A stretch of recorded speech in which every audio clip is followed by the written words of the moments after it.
Okay. अब हम लोग अपनी आज की क्लास स्टार्ट करते हैं। ठीक है, लगभग लोग आना स्टार्ट हो गए हैं। धीरे धीरे और भी लोग जो बाकी हैं वो ज्वाइन कर लेंगे। मेरी आवाज आप लोगों तक क्लियर पहुंच रही है? जी मैम। ठीक है, ओके, थैंक यू। कल हम लोगों ने जो पीएचडी कोर्स का सिलेबस लिया था उसमें से जो टॉपिक पर डिस्कशन किया था, appreciation and criticism of music.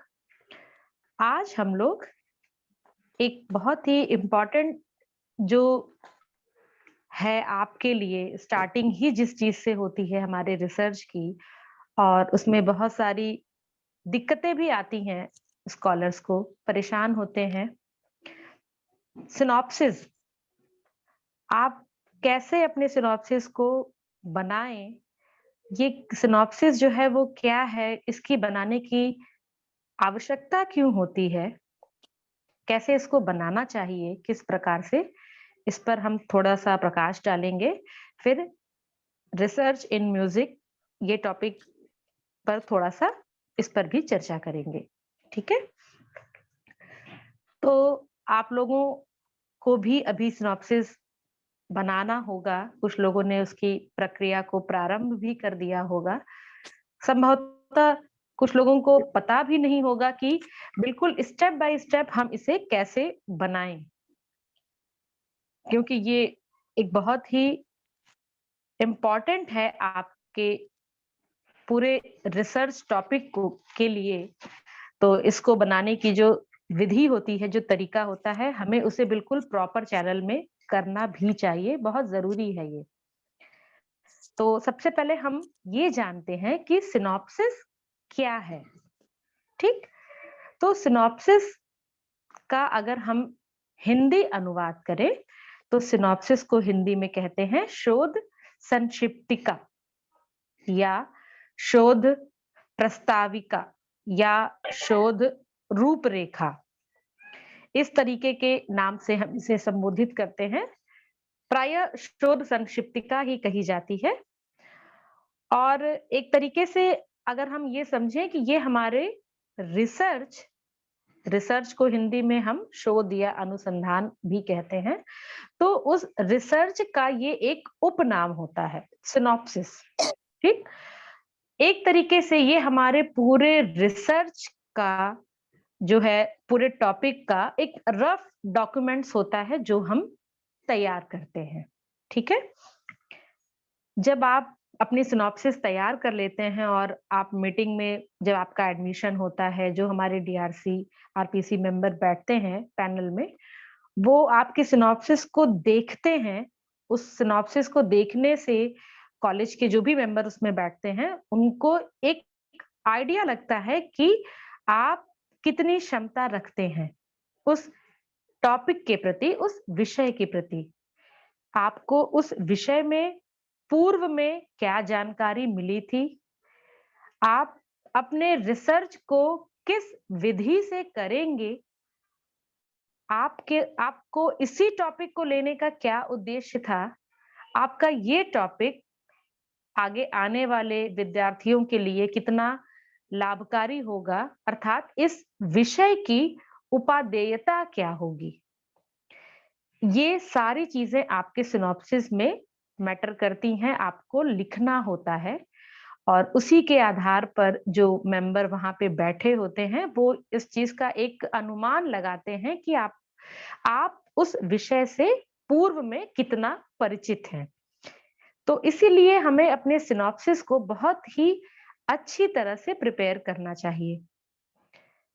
थोड़ा एक दो चीजें जो बाह्य तरीके से अगर देखा जाए तो थोड़ा अट्रैक्टिव होना चाहिए। जो उसका कवर पेज होता है, उसे हम कोशिश करना चाहिए कि हम थोड़ा उसे अट्रैक्टिव रखें।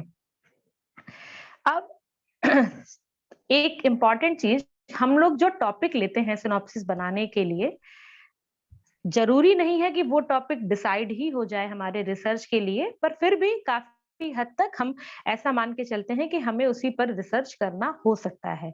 कुछ विश्वविद्यालय के अपने भी नियम होते हैं। तो आप जो भी विषय चुने, उस विषय का जो शीर्षक होना चाहिए वो बिल्कुल सरल और कम शब्दों में होना चाहिए। ये बहुत इम्पोर्टेंट चीज़ है। बहुत लोग इतने लंबे विषय को रख लेते हैं, इतने सारे शब्दों का उसमें प्रयोग कर लेते हैं और उद्देश्य उसका नहीं स्पष्ट हो पाता। तो आप जब भी कोई टॉपिक चुनें तो ऐसा उसमें कम और सरल शब्दों का प्रयोग करें कि सामने वाले को उसको पढ़ते ही ये समझ में आ जाए कि आपके दिमाग में क्या चल रहा है और आप इसे किस दिशा में ले जाएँगे। बहुत ज़्यादा घिचा-पिचा नहीं होना चाहिए सिनॉप्सिस का जो टॉपिक होता है। सबसे पहली बात तो ये है। अब हम समझ लिए कि सिनॉप्सिस क्या है और इसकी इम्पोर्टेंस कितनी है हमारे रिसर्च में। दूसरी चीज़, सिनॉप्सिस बनाने की ज़रूरत क्यों होती है? क्यों हम सिनॉप्सिस बनाते हैं? तो देखिए, एक सामान्य सी बात है कि जब हम अपना घर बनाते हैं तो हम एक नक्शा बनाया जाता है, एक खाका तैयार करते हैं, आर्किटेक्ट से बनवाते हैं या कभी-कभी नॉर्मल जो भी हमारे घर को बना रहा होता है, कंस्ट्रक्शन चलता है, उससे बनवाते हैं। इसलिए बनवाया जाता है कि हमें मालूम है कि हमारा इतना एरिया है और हमें इस एरिया के अंतर्गत ऐसे-ऐसे डिवीज़न करना है। वो एक नक्शा, एक खाका हम बना लेते हैं। ठीक यही काम हम अपने रिसर्च में सिनॉप्सिस के माध्यम से करते हैं कि जब आप अपना सिनॉप्सिस बनाते हैं, तो उसमें आप थोड़ा-सा इन चीज़ों को लेकर के चलते हैं कि कैसे आप इस विषय ये जो विषय है, इसका परिचय क्या है? पूर्व में आपने क्या पढ़ा? क्या इसमें रह गया है गैप? अगर रिसर्च उस टॉपिक पे हो भी चुका है, तो वो किस हद तक था? आप इसमें क्या नया करेंगे? आपको सामग्रियाँ उपलब्ध कैसे हो पाएँगी? और किस विधि से आप इस चीज़ का रिसर्च करेंगे, उसके निष्कर्ष पर पहुँचेंगे? ऐसी चीज़ों को हम उसमें बताते हैं। तो इसीलिए सिनॉप्सिस बनाने की आवश्यकता होती है कि हम पहले से अपने माइंड को मेकअप करके चलते हैं कि हमें इस तरह से अपना रिसर्च पूरा करना है इतने समय के अंदर। कभी-कभी समय सीमा भी बहुत ज़्यादा हो जाती है, तो वो भी नहीं होना चाहिए, इसलिए इसकी आवश्यकता होती है। हर यूनिवर्सिटी का विश्वविद्यालय के अपने नियम होते हैं। जब हम पीएचडी कोर्स वर्क में एनरोल होते हैं, उसके 6 मंथ के बाद हम लगभग सिनॉप्सिस अपनी जमा करते हैं। अगर उसमें कुछ टॉपिक में कम-ज़्यादा होता है, कोई कमी होती है, कोई बदलाव या परिवर्तन होना होता है, तो भी उसी समय हमारे जो पैनल के मेंबर होते हैं, वो करते हैं या हमारे जो सुपरवाइज़र अगर डिसाइड हो जाते हैं, तो वो कर देते हैं। फिर आप उस विषय को एकदम समझ लीजिए कि अब आपको उसी विषय को लेके चलना है। जब भी आप अपना वो विषय लिखेंगे, एक शब्द, एक मात्रा, हाइफ़न, डैश तक आपको नहीं बदलना है। जैसा आपके लेटर में लिख के आ गया, वही चीज़ आपको हमेशा अपने थीसिस बंधने तक रखनी है। एक कॉमा की भी बहुत इम्पोर्टेंस होती है उसमें। इसीलिए हमें अपने शीर्षक को बहुत क्लियर और कम शब्दों में कि जैसे आप अपने बात को जितने अच्छी तरह से समझ रहे हैं, सामने वाला भी उसी तीव्रता से आपकी बात को समझ सके। एक अच्छी सिनॉप्सिस जो होती है, वो लगभग 15 से 20, 22, 25 पेज की होनी चाहिए। ना इससे कम, ना इससे बहुत ज़्यादा, ठीक? अब सिनॉप्सिस में जो क्रम होना चाहिए वह लगभग किस प्रकार से होता है? अभी हमने जाना कि सिनॉप्सिस क्या है, इसकी ज़रूरत क्यों होती है, इसमें क्या चीज़ हम हाइलाइट करते हैं। अब हम स्टेप बाय स्टेप सिनॉप्सिस बनाया कैसे जाता है, क्या उसमें हेडिंग होनी चाहिए, उस पर चर्चा करेंगे। तो सबसे पहले होता है प्रस्तावना, उसके बाद विषय प्रवेश, उसके बाद उद्देश्य, उसके बाद इम्पोर्टेंस, फिर परिकल्पना या हाइपोथेसिस, शोध विधि, निष्कर्ष और लास्ट में रेफरेंस लिस्ट, संदर्भ सूची। ये कुछ 7-8 पॉइंट हैं जिस पर हम एक-एक करके चर्चा करेंगे। सबसे पहले हम चलते हैं प्रस्तावना की ओर। प्रस्तावना अर्थात जो जैसे आपने एक शीर्षक लिया, मान लीजिए भारतीय संगीत की गायन शैली ख्याल। तो बहुत सारे बच्चे ऐसे लिख देते हैं संगीत में गाई जाने वाली गायन शैली ख्याल पर हम अपना वो। पर भाई ख्याल भी संगीत, पहली बात भारतीय संगीत, उसमें भी शास्त्रीय संगीत के अंतर्गत गाई जाने वाली गायन शैली। पूरा-पूरा अगर आपने डाल दिया तो आपको हर चीज़ टच करनी पड़ेगी। अगर आप ठुमरी ले रहे हैं तो ऐसा नहीं कि भारतीय संगीत में गाई जाने वाली गायन शैली ठुमरी, नहीं। भारतीय संगीत के अंतर्गत उपशास्त्रीय या भारतीय संगीत में उपशास्त्रीय संगीत के अंतर्गत गाई जाने वाली ठुमरी की उत्पत्ति, विकास एवं जो भी आप उसमें बढ़ाना चाहें या महिला कलाकारों का योगदान, एक विवेचनात्मक अध्ययन। ऐसे करके आप अपने टॉपिक का चुनाव करें। उसमें अगर आप कोई ऐसी चीज़ उठा रहे हैं जो कि हिस्ट्री से रिलेटेड है या किसी समय से रिलेटेड है, युग से रिलेटेड है, तो आप उसको ज़रूर से समय में बाँध दें। क्योंकि देखिए, चल वो बहुत स्टार्टिंग से रहा है और आज भी है। तो हमें एक समय सीमा को बाँधना चाहिए कि हम 18वीं शताब्दी से वर्तमान तक या मध्यकाल से लेके वर्तमान तक या प्राचीन काल से लेके अब तक। तो अगर आप ऐसे डिवीजन कर देंगे तो आपका रिसर्च इजीली हो जाएगा और सामने वाले को भी आपकी बात समझ में आएगी। प्रस्तावना में क्योंकि हम इंट्रोडक्शन लिखते हैं, भूमिका, प्रस्तावना का मतलब ही होता है इंट्रोडक्शन, भूमिका या परिचय। जिस शब्द से आप संबोधित करना चाहें, ऐसा जरूरी नहीं है कि आप प्रस्तावना ही लिखेंगे। ठीक है, ये कई उसके पर्यायवाची हैं, आपको जो सुटेबल लगे आप लिख सकते हैं। अगर आपने ऐसा एक हम एक सिर्फ एक नॉर्मल उदाहरण दे रहे हैं आपको। अगर आपने एक ये विषय लिया है ख्याल गायन शैली पर आप रिसर्च करना चाहते हैं, तो सबसे पहले आप भारतीय संगीत के अंतर्गत शास्त्रीय संगीत में आने वाली इस विधा पर थोड़ा-सा प्रकाश डालेंगे कि ये भारतीय संगीत क्या है, ये शास्त्र उसके अंदर ये शास्त्रीय संगीत क्या है। आपने एक थोड़ी-सी रूपरेखा बनाई, लगभग 1 पैराग्राफ या डेढ़ पैराग्राफ तक, मतलब 1 पन्ने के अंदर वो खत्म हो जाना चाहिए, ठीक? दूसरे नंबर पे आप चलेंगे विषय प्रवेश।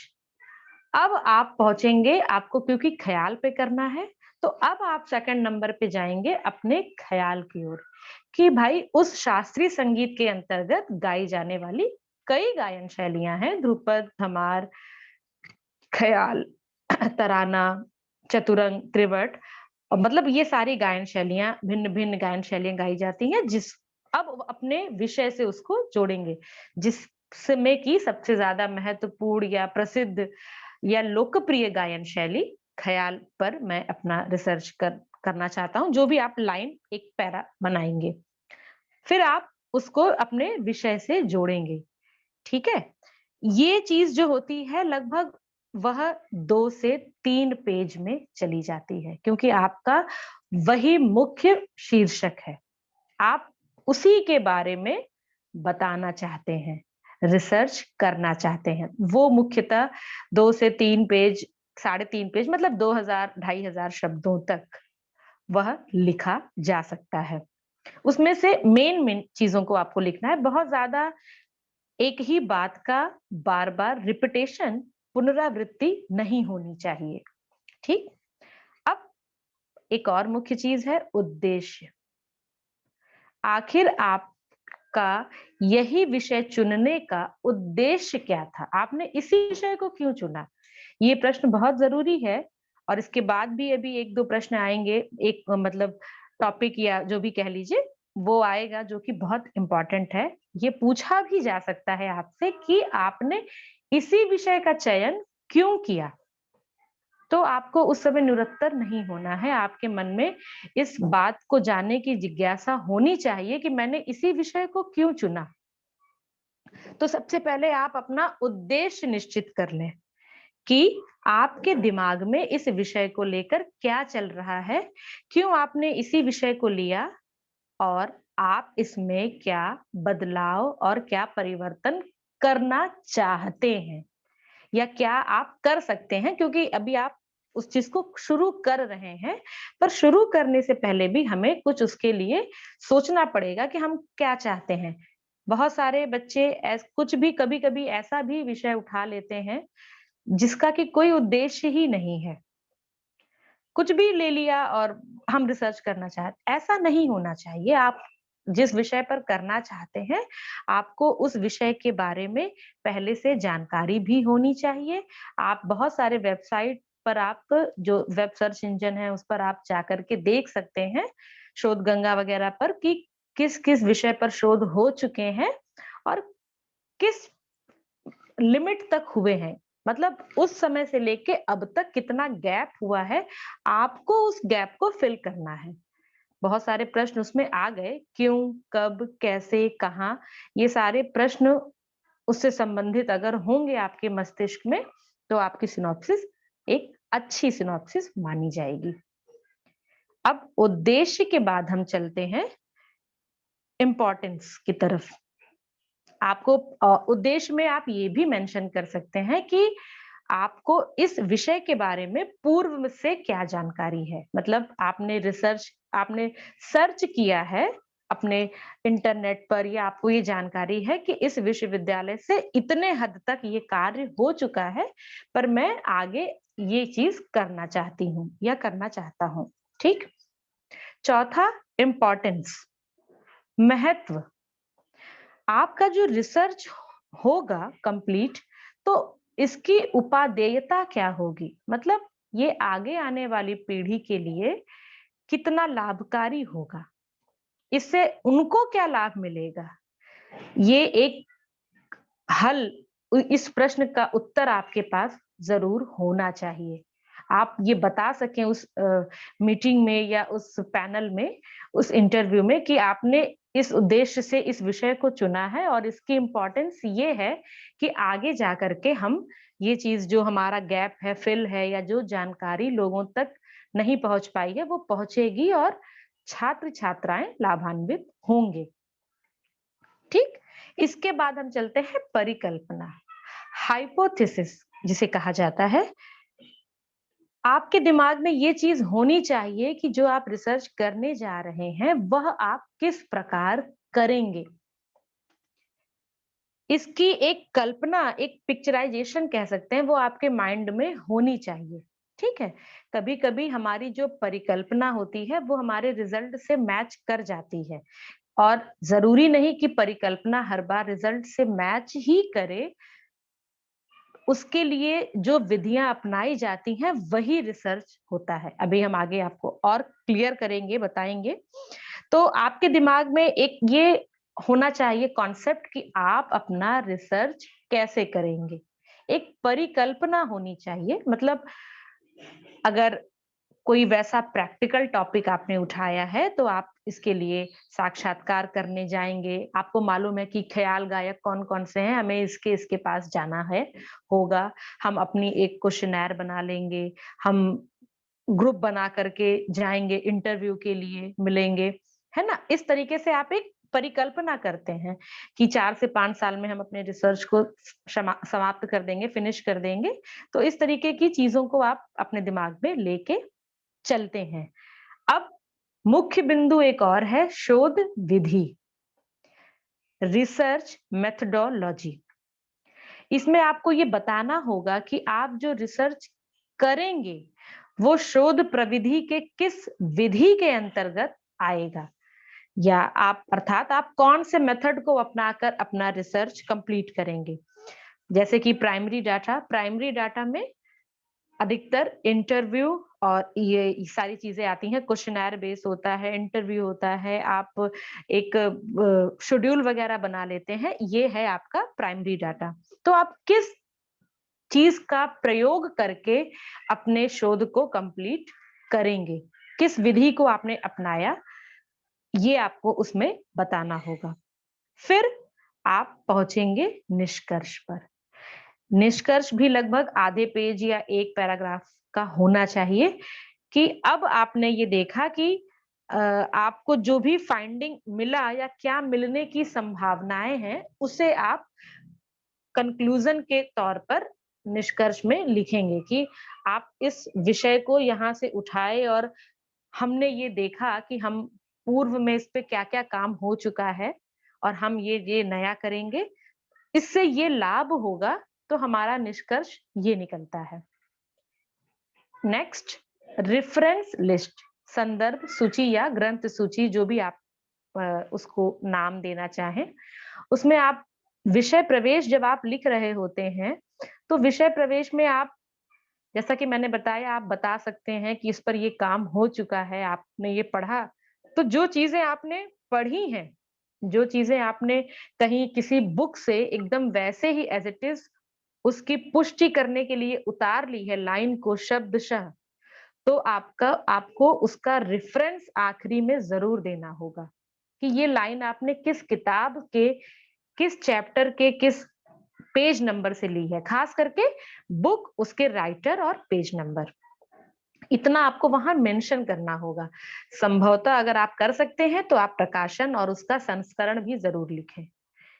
कम से कम 3 से 4 बुक, 5 बुक अगर आपने प्रयोग किया है विषय प्रवेश में, तो आप उसको लिखें कि हाँ, हमने शोध गंगा पर सर्च किया है, या मुझे ऐसा पता है। पता होने की भी एक पुष्टि होनी चाहिए कि आपको ये चीज पता है कि इस विषय पर पहले भी ये चीज हो चुकी है। ठीक है, ये आ गया आपका रेफरेंस लिस्ट में। क्योंकि आपको भी मालूम होगा, आप बहुत ज्यादा नकल नहीं कर सकते। यूजीसी ने अब बिल्कुल रिस्ट्रिक्शन लगा दी है, एक वो बाध्य कर दिया है आपको इस चीज के लिए कि आप काफी हद तक, मतलब 10 से 15% आप नकल कर सकते हैं, पर आपको एज इट इज नहीं लिखना है। ठीक है, क्योंकि जब आपकी थीसिस चेक होगी, जाएगी, या आगे आप उसको डालेंगे, तो वो गलत इम्पैक्ट पड़ सकता है। तो ये हो गया आपका सिनॉप्सिस, कि आपने एक सिनॉप्सिस को उठाया। अब आप सिनॉप्सिस कैसे लिखेंगे, सिनॉप्सिस क्या है, सिनॉप्सिस के बारे में आपको ये जानकारी हमने जो दी, उसको आप वैसे ही क्रम बनाकर लिखने का प्रयास करिएगा। अगर आप कोई भी विषय चुनते हैं, ख्याल, ठुमरी, या कोई रागों पर, या किसी थाट से संबंधित आपने एक थाट उठाया, उस थाट से संबंधित ये सारे राग आते हैं, या किसी रागांग पद्धति पर करना चाहते हैं, प्रैक्टिकल पक्ष और थ्योरेटिकल पक्ष दोनों की यहाँ बातें हैं, तो दोनों में ही ये सारी चीजें क्रमशः लागू करनी चाहिए। मैक्सिमम, मिनिमम 15 से मैक्सिमम 22 से 25 पेज की एक सिनॉप्सिस अच्छी सिनॉप्सिस मानी जाती है। आप उसको अच्छे पेज पर अच्छी स्पाइरल बाइंडिंग या एक नॉर्मल बाइंडिंग करा करके, और तब प्रेजेंट करें अपने पैनल में डीआरसी मेंबर के आगे। आपका कवर पेज थोड़ा अट्रैक्टिव होना चाहिए। आपने जो थीम ली है वो बिल्कुल क्लियर, कम शब्दों में होनी चाहिए। ठीक है, अगर उसमें कोई बदलाव हो रहा है तो उसको भी आपको तुरंत एक्सेप्ट करना है, नोट करना है, और जैसे लास्ट में जिस तरह से वो चीज नोट कराई जाएगी, आप शब्दशः उसी तरह से आने वाले 5-6 सालों में अपनी थीसिस तक, जब तक थीसिस बाइंड नहीं हो जाती, आपको उसी तरह से उसको लिखना होगा। जरा सा भी आप ना उसमें कॉमा, ना बिंदी, ना बट, कुछ भी नहीं, आपको वैसे ही लिखना चाहिए। तरीका यही है। ठीक है, तो ये है आपकी सिनॉप्सिस, शोध संक्षिप्तिका। आप पहले अपने विषय को लिखें, जिस यूनिवर्सिटी से कर रहे हैं उसका लोगो लगाएं, उसका नाम मेंशन करें। आपने अपना विषय लिखा, और आप लिख सकते हैं शोध संक्षिप्तिका। आप अपने रिसर्च के लिए क्या प्रस्तावित कर रहे हैं, शोध संक्षिप्तिका।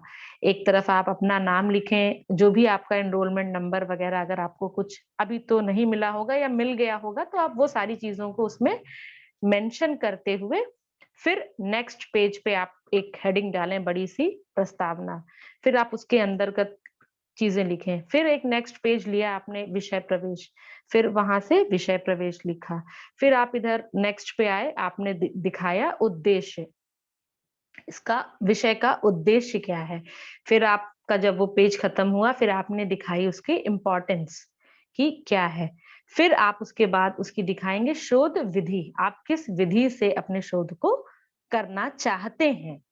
फिर आप फाइंडिंग, रिजल्ट, निष्कर्ष, परिणाम जो आप कह लीजिए, आप वो लिखेंगे। लास्ट वाले पेज पे आपने डाला रेफरेंस, संदर्भ सूची। अगर आपने कहीं से लिया है तो कोई वेबसाइट से भी लिया हो तो आप उसको उसका वो डाल सकते हैं, मेंशन कर सकते हैं। किसी पुस्तक से लिया है तो ज़रूर पुस्तक का नाम, उनके राइटर, उसका पब्लिकेशन, संस्करण, इन चीज़ों को आप ज़रूर लिखें, ठीक है? अभी ये सिनॉप्सिस में तो आपको इस तरह से लिखना होगा, जब आप थीसिस लिखना प्रारंभ करेंगे, जब आप अपना थोड़ा-थोड़ा जो भी आपको होमवर्क मिलेगा अपने सुपरवाइज़र से, आपको जो चीज़ें इकट्ठी होंगी वो आप चेक कराने जाएँगे, तो वहाँ पर आपको फुटनोट लिखने की आदत आनी चाहिए। फुटनोट अगर आप समझते हो तो बहुत अच्छी बात है, वरना मैं एक एक बार और दोहरा देती हूँ कि फुटनोट जो होता है, हर पेज के लास्ट में इतनी लाइन छोड़ दी जाती है, हम एक अंडरलाइन कर देते हैं। उसके नीचे उस पेज पे अगर हमने कहीं से कोई चीज़ को उठाया है, एज़ इट इज़ वही लाइन उठा ली है उस बात की पुष्टि करने के लिए, तो हम वहाँ पर भी नंबर 1 डालते हैं और नीचे भी नंबर 1 लिखते हैं। नंबर 1 लिखने के बाद हम उस बुक का नाम, राइटर का नाम और पेज नंबर मेंशन करते हैं। ये कार्य हर पेज पर होता है। अगर आपने मान लीजिए पहले पेज पर 2 राइटर के नाम लिए हैं, तो आपको नीचे में जो आप स्पेस छोड़ेंगे उसमें नंबर 1, नंबर 2 और जहाँ पर आपने वो लिखा है इन्वर्टेड कॉमा में, वहाँ पर भी आप एक नंबर 1 का निशान लगाएँगे। फिर नेक्स्ट पेज पर अगर आप दोबारा जा रहे हैं, तो फिर आप क्या करेंगे, आप फिर वही वही प्रक्रिया आपको फिर अपनानी होगी। ठीक है? तो इस तरीके से फुटनोट डाला जाता है। हर चैप्टर में आप 1 से लेकर के 20 तक गए, अब चैप्टर बदल गया तो फिर आप 1 से लेकर के वहाँ तक जाएँगे।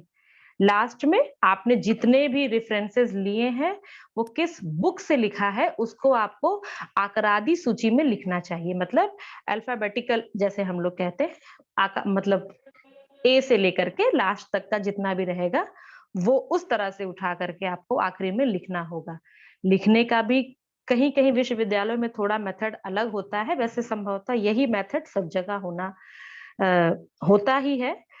आप राइटर का जो टाइटल होता है, वो पहले लिखते हैं और नाम बाद में लिखते हैं। जैसे मान लीजिए डॉक्टर सुभद्रा चौधरी जी, तो डॉक्टर चौधरी सुभद्रा ऐसा करके रेफरेंस में डालना चाहिए, ठीक? ये है आपकी सिनॉप्सिस। ये थोड़ा अभी थीसिस का पॉइंट था जो मैंने लास्ट में 2 बताए आपको, फुटनोट और अल्फाबेटिकल वाली बात। इसके पहले की जितनी बातें थी वो आपके सिनॉप्सिस पर लागू होती हैं। एक अच्छी सिनॉप्सिस बनाने का यही प्रोसेस होता है, आप इसी तरह से अपने विषय का चयन करें, बिल्कुल स्पष्ट और सरल शब्दों में, ठीक? मैम हाँ। वो सिनॉप्सिस में मैम चैप्टराइज नहीं करना होता है। सिनॉप्सिस को क्या करना होता है? Ma'am surprise? चैप्टर चैप्टर में नहीं बांटना होता है। अच्छा, चैप्टराइज़ेशन तो जब आप विषय जी। प्रवेश करेंगे ना, जब आप विषय प्रवेश करेंगे तो उसके अंतर्गत आप अगर आपने पहले से कुछ चीज़ों को पढ़ा है तो आप कर सकते हैं। सिनॉप्सिस के में अगर आप चैप्टराइज़ेशन कर कर सकते हैं तो आप कीजिए, अन्यथा अगर आपका सुपरवाइज़र डिसाइड हो गया है, तो आप उनसे थोड़ी मदद लेकर के उस चीज़ को बना दें, चैप्टराइज़ेशन को। ठीक है? मैम हमारे जो सिनॉप्सिस के पॉइंट्स मिले हैं, हाँ। उसमें एक पॉइंट हम लोगों को चैप्टराइजेशन का भी मिला है और एक पॉइंट हम लोगों को बिब्लियोग्राफी का भी मिला है। तो what is the difference between reference और बिब्लियोग्राफी? बिब्लियोग्राफी को ही ये संदर्भ ग्रंथ सूची के नाम से आप कह सकते हैं। बिब्लियोग्राफी में भी यही चीज़ जाती है, पर आप थोड़ा अल्फाबेटिकल क्रम में चूँकि आपके पास इतना तो नहीं होगा, इतना मटेरियल तो सिनॉप्सिस में आपको मिला ही नहीं होगा। आप 3 से 4 या ज़्यादा से ज़्यादा 8 किताबों का प्रयोग करेंगे, है ना? तो वो चीज़ आपको उसी लास्ट में जाकर के बिब्लियोग्राफी में आप लिख देंगे।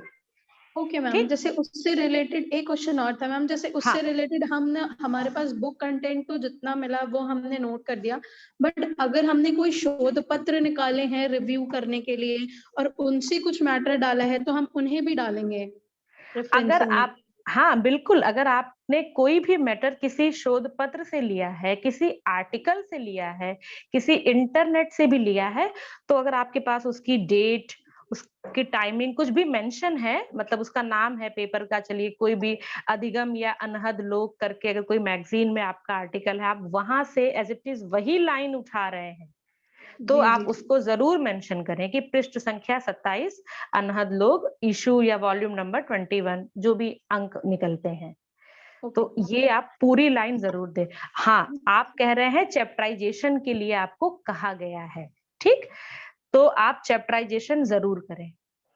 आप जैसे आपने मान ली, आपका एक नॉर्मल सा टॉपिक है ख्याल या ठुमरी, जो भी आप, एक उदाहरण के तौर पे मैं आपको समझाती हूँ।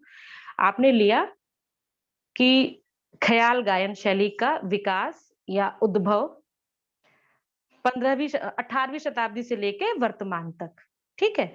आपने ये टॉपिक ले लिया। अब आप जब चैप्टराइजेशन करेंगे, तो सबसे पहले आप देखेंगे भारतीय शास्त्रीय संगीत की गायन शैली या शास्त्रीय संगीत के अंतर्गत गाई जाने वाली ख्याल गायन शैली। आपने पहला एक उसका चैप्टर उठाया कि आपको मेन जो आपका टॉपिक है, उस पर आप फोकस कर रहे हैं। कि ख्याल क्या है, ठीक है? ख्याल कब से आई? अब आपने बीच में क्या डाला कि ख्याल उस समय से लेके अब तक। तो फिर आप एक टॉपिक उठाएँगे कि 18वीं शताब्दी में किस तरह से ख्याल को गाया जाता था। 18वीं से लेकर के मान लीजिए आपने वर्तमान ले लिया, तो उसको, ये थोड़ा चैप्टर लंबा हो जाएगा। इसको आप सब चैप्टर में भी डिवाइड कर सकते हैं, मतलब चैप्टर के अंदर भी चैप्टर हो जाएगा। 1-2 आपने उठाया कि 18वीं शताब्दी में ख्याल का स्वरूप। अब आप बता रहे हैं कि 18वीं शताब्दी में ख्याल कैसा था। उसके बाद एक आपने ले लिया, जैसे पार्टीशन हुआ है हमारा, आज़ादी के पहले किस तरह से गाए जाते थे और आज़ादी के बाद जो कलाकार आए, वो किस तरह से गाए। फिर जब आप 3rd चैप्टर में आए, तो आप दिखा सकते हैं कि ख्याल गाने वाले जो कलाकार हैं या गायक हैं, उनमें कुछ-कुछ घरानों को लेकर के कलाकारों को पर्टिकुलर डिवाइड कर सकते हैं। या टाइमिंग पीरियड के हिसाब से भी आप बाँट सकते हैं। महिला कलाकार भी दिखा सकते हैं, पुरुष कलाकार भी दिखा सकते हैं। देखिए, चैप्टराइज़ेशन की बहुत बड़ी ज़िम्मेदारी आपकी भी होती है, और हम वैसे तो मुझे ये पता है कि बाद में चैप्टराइज़ेशन कराना चाहिए, क्योंकि थोड़ा-सा आपको, आप अभी सिनॉप्सिस के टाइम पे आपको सुपरवाइज़र नहीं पता है। चैप्टराइज़ेशन के लिए सुपरवाइज़र का होना ज़रूरी है। पर ये भी चीज़ मैं कहना चाहूँगी कि अभी आपका टॉपिक वही डिसाइड नहीं है ना? आपको वो टॉपिक डिसाइड नहीं कर दिया गया, तो ये एक रफ कार्य है आपके लिए।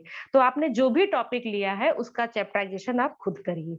आपने ठुमरी लिया, तो आप ठुमरी को इस तरीके से उसका एक वो बनाइए कि हम ठुमरी पर रिसर्च करना चाहते हैं, तो पहला चैप्टर ठुमरी की उत्पत्ति कहाँ से हुई?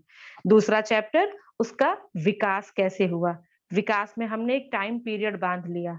तीसरा चैप्टर ठुमरी के प्रकार या कहाँ-कहाँ गाई जाती है, तो पंजाब अंग की ठुमरी और पश्चिमी अंग की ठुमरी, बोल बनाव की ठुमरी, बोल बाँट की ठुमरी, तीसरे वाले में वो डाल दिया। चौथा, ठुमरी में महिला कलाकारों का क्या योगदान है?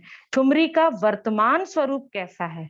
अंत में ठुमरी की कुछ कतिपय स्वर लिपियाँ या कतिपय बंदिशें, ठीक है? बंदिशों की स्वर लिपि। तो इस तरह से करके आपके 5 चैप्टर बन गए ठुमरी के। तो आपके चैप्टराइज़ेशन में आपके शीर्षक की बात ज़रूर होनी चाहिए, जो आप टॉपिक का नाम दे रहे हैं, वो उसमें पूरी तरह से सम्मिलित होना चाहिए। आपके इस चैप्टराइज़ेशन से ऐसा पता चल जाएगा कि आपको उस विषय की कितनी नॉलेज है, आप अपने कार्य को कितने सिस्टमैटिक ढंग से कर रहे हैं, कितनी आपकी क्षमता है, फिर उसमें सुधार किया जाएगा। कोई वो कन्फर्म तो नहीं होता है होगा उस टाइम पर, क्योंकि सुपरवाइज़र आपके सिनॉप्सिस के बाद डिसाइड हो रहे हैं। बहुत जगह सुपरवाइज़र पहले डिसाइड हो जाते हैं, फिर सिनॉप्सिस बनवाई जाती है। तो थोड़ा हर विश्वविद्यालय के अपने नियम होते हैं।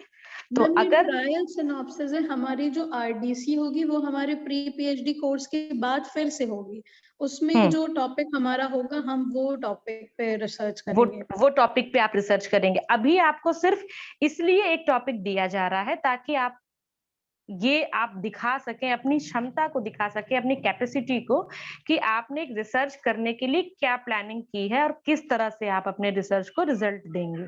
ठीक, अभी जो टॉपिक आप बनाएंगे, है ना? जी हेलो मैम। जी। जी हाँ, मैम। तो अभी आपसे रिसर्च का सिनॉप्सिस इसीलिए बनवाया जा रहा है कि आप एक टॉपिक को चैप्टराइज करके ले आइए। तो आप उस टॉपिक का जो मेन ओरिजिन है वहां से स्टार्ट करेंगे, प्रस्तावना, विषय प्रवेश, फिर आपने यही विषय क्यों लिया, मतलब वैसा कुछ। अगर आप ये समझ के चलिए कि आपको उसको प्रस्तुत करना है और जितना वो इफेक्टिव होगा, इम्प्रेसिव होगा, उतना ही पॉइंट्स आपके हक में जाएंगे कि आप उस चीज को कर सकते हैं, आप करने की क्षमता रखते हैं। अगर और कोई चीज इसमें कही गई है तो उसे आप जरूर उसमें ऐड करें, क्योंकि प्रोसेस तो यही होता है सिनॉप्सिस बनने का, आप भी जानते हैं। ठीक है, किस विधि से आप शोध करेंगे, क्या रिजल्ट आप निकालेंगे, एक हाइपोथेसिस आपकी होनी चाहिए। तो उस तरह से करके आप अपनी सिनॉप्सिस को तैयार करें। लगभग मैम एक इतने ही। पॉइंट हाँ मैम एक पॉइंट और है इस सिनॉप्सिस जी। के लिए, national and international status. National और इंटरनेशनल स्टेटस, अरे स्टेटस मतलब हम नहीं समझ पाए कि किस नेशनल और संदर्भ। इंटरनेशनल रेलेवेंस स्टेटस बोला है कि मतलब जितना हम समझ पा रहे हैं मैम, इसमें यही लिखना होगा ना कि राष्ट्रीय और अंतर्राष्ट्रीय स्तर पर इस विषय को लेकर क्या काम चल रहा है। हाँ क्योंकि आप बोलिए बोलिए। हाँ जी। मैम यही समझ में आया अभी तक इसको कि इस पे ऐसा ही कुछ लिखना है, बट बहुत ज्यादा तो क्लियरिटी नहीं है इस पे कि क्या करना है। अब ये जो थीम आपने बताई, ये थोड़ा सा शायद मेरे लिए भी ये शब्द नया है सिनॉप्सिस बनाने के लिए। हो सकता है चीजें समय के साथ बदलती भी हैं, क्योंकि आप ये देख सकते हैं कि इस जो विषय आप बता रहे हैं उस पर पहले से कितना काम हुआ है, राष्ट्रीय स्तर पर भी, अंतर्राष्ट्रीय स्तर पर भी, और आप क्या इसमें नया करेंगे। आई थिंक ऐसा ही कुछ आपको इसमें एक पैराग्राफ या हाफ पेज, वन पेज लिखना चाहिए। और अगर मुझे ऐसा कुछ भी, मैं अभी क्लास ओवर होने के बाद एक बार आपके लिए देख लूंगी इस चीज को, तो आपको ग्रुप में इससे रिलेटेड कुछ भी मटेरियल मुझे मिलता है तो मैं आपको डाल दूंगी। ठीक है, अभी फिलहाल ये जो पॉइंट्स हैं उसी से रिलेटेड चीजें आपको बताई गई होंगी। और अगर जैसे आपने बताया ये एक पॉइंट, और अगर कुछ और भी पॉइंट है तो आप जरूर बताएं, अभी मैं उसको क्लियर कर देती हूँ आपके सामने। सिनॉप्सिस के अलावा भी शायद कल जी। मैम यही पॉइंट्स बताए थे कि पहले टाइटल लिखना है, फिर जैसे जैसे आपने बताया। जी हाँ, लगभग देखिए मैंने बताया कि सारे यूनिवर्सिटी के यही प्रोसेस होता है, थोड़ा बहुत आगे पीछे होता है। जरूरी नहीं है कि हम आलू की सब्जी बनाते हो तो हर हर महिला या हर घर में एक ही तरीके से बनती हो। थोड़ा-थोड़ा चेंजेस उसमें सभी कर सकते हैं अपने हिसाब से, बट मेन मुद्दा जो होता है वो यही होना चाहिए, और यही होता भी है प्रायः। 1-2 चीजें ऊपर-नीचे हो सकती हैं, जैसे कुछ लोग इसमें, अगर हम तो म्यूजिक के हैं बट साइंस वाले क्या करते हैं, इसमें एक टॉपिक प्रतिदर्श या क्षेत्र करके भी शामिल करते हैं, सैंपल करके भी उसमें एक पॉइंट और जोड़ते हैं। उस पॉइंट को मैंने आपको नहीं बताया क्योंकि वो हमारे लिए उतना वैल्यू नहीं रखता, क्योंकि हमारे वैसे आंकड़े नहीं होते, हमको बहुत ज्यादा ऐसा कुछ सर्वे नहीं करना होता। अगर आपका टॉपिक सर्वे वाला कुछ है तो आप उसमें सैंपल वाला भी शोध विधि अपनाने का वो लिख सकते हैं, सब पॉइंट बना करके, कि हम इस तरह से अपनी शोध विधि अपना करके अपने रिसर्च को कंप्लीट करेंगे। और जरूरी नहीं कि परिकल्पना सभी लोग दें, पर परिकल्पना मांगी जाती है, हाइपोथेसिस भी उसमें जरूर ऐड किया जाता है। ठीक है, और किसी को कुछ पूछना है या हम फिर आगे बढ़ सकते हैं? मैम एक चीज और बता दीजिए, जी जैसे हम लोगों के जो मिला है मैम प्रारूप, उसमें एक पॉइंट है एस्पेक्ट्स आउटकम्स, मतलब संभावित परिणाम, और हम्म। उसके आगे वाला है समाज को फायदा। मतलब मैम हाँ, दोनों में फर्क है कि सेम ही है? नहीं, आपका जो रिजल्ट पहले में आपने बताया कि कुछ क्या क्या बताया? Aspects outcomes. हाँ, आपके जो भी एक्सपेक्ट थे वो क्या निकल कर बाहर आए, आपने जो भी बनाया देखा वो उसमें से क्या आया, क्या फाइंड किया आपने, क्या छान कर आपको मिला नया, ठीक है? और दूसरा जी आपने बताया कि समाज को इससे क्या फायदा होगा, तो जो हमने बताया कि इसकी इम्पोर्टेंस क्या है। हम जी अभी मैम। हमने बताया ना, चीजें वही होती हैं, शब्द हो सकता है बदल जाए, प्रस्तावना भी लिख सकते हैं, भूमिका भी लिख सकते हैं, विषय प्रवेश भी परिचय भी लिख सकते हैं, इंट्रोडक्शन भी लिख सकते हैं, दूसरे वाले को विषय प्रवेश या कुछ और नाम से भी संबोधित किया जा सकता है। इवन सिनॉप्सिस को भी शोध संक्षिप्तिका या शोध की रूपरेखा या शोध प्रस्ताविका के नाम से भी लिखा जाता है। प्रायः शोध संक्षिप्तिका इसके लिए सबसे उत्तम माना गया है, और डाउट हो तो आप सीधे सिनॉप्सिस लिख दें ब्रैकेट में। तो ओके मैम। शब्द वही है, उद्देश्य और महत्व जरूर होना चाहिए कि आप किस उद्देश्य से कर रहे हैं, और जो आप फाइंड आउटकम कह रहे हैं वो आपके निष्कर्ष में चला जाएगा, क्या निकल कर बाहर आया परिणाम, ठीक है? जी मैम। ओके हाँ, मैम। अब हम चलते हैं रिसर्च की तरफ कि रिसर्च क्या है। एक ऐसी चीज जिसका अस्तित्व पहले अस्तित्व जो है वो पहले से ही है, बस उसको फिर से हमको एक बार पुनः फाइंड आउट करना है। सर्च हो चुका है वो हमारे अस्तित्व में है, हमको उसको रिसर्च करना है, दोबारा से उसमें क्या रह गया, हम क्या उसमें नया डाल सकते हैं, ये हमें करना होता है रिसर्च में, ठीक? इसको हिंदी में अगर देखा जाए तो हम अनुसंधान भी कहते हैं और शोध भी कहते हैं। अनुसंधान जो होता है, संधान में अनु उपसर्ग के योग से अनुसंधान शब्द की उत्पत्ति हुई है, ठीक? संयोग, एकाग्रता, और अनु जो उपसर्ग होता है उसका अर्थ होता है बार बार, अर्थात देखा जाए तो किसी लक्ष्य की प्राप्ति करने के लिए बार बार मनोयोग एवं एकाग्रता पूर्वक कार्य करना ही अनुसंधान है। जो चीज पहले से है उसके लिए आप बार बार कितने तत्पर हैं, किन विधियों को अपना करके आप वहां तक पहुंचे हैं, यही है अनुसंधान। जैसा कि आप हम सबकी एक मनुष्य की प्रवृत्ति है कि हम जिस वातावरण में रह रहे हैं, हमारे मन में प्रश्नों का हल जानने की बड़ी जिज्ञासा होती है। हमारे आसपास यदि कुछ हो रहा हो तो हम उस चीज के संपर्क में आते हैं, उसके विषय को समझने का प्रयास करते हैं, और अगर कोई प्रश्न है, कोई समस्या है तो हम उसका उत्तर ढूंढने की कोशिश करते हैं। तो जब हम जिज्ञासात्मक प्रश्नों का उत्तर देने का प्रयास करने के लिए जिन तथ्यों को हम इकट्ठा करते हैं वह होता है ज्ञान, ठीक? जब इस ज्ञान को हम नियमित और क्रमबद्ध तरीके से सामने वाले के साथ अब सब सामने वाले के समक्ष प्रस्तुत करते हैं, उसको कहते हैं विज्ञान। हमने जिन तथ्यों को इकट्ठा किया वो हमारा ज्ञान हो गया। अब हम किस तरह से उसको सुव्यवस्थित, सुनियोजित और एक क्रमबद्ध तरीके से सामने वाले के आगे परोसे, वो है विज्ञान। किस टेक्निक से स्टेप बाय स्टेप हम उसको जो करते हैं वो है विज्ञान। अब हम उसी प्रश्नों में अगर कुछ विधियां अपना लें, वो होता है अनुसंधान, ठीक? अगर हम कोई रिजल्ट जो हमारे सामने आ जाए जिसका कोई बेस नहीं है, एक ऊपर ऊपर सी कल्पना है, तो वो अनुसंधान थोड़ी कहलाएगा, वो रिसर्च नहीं होगा।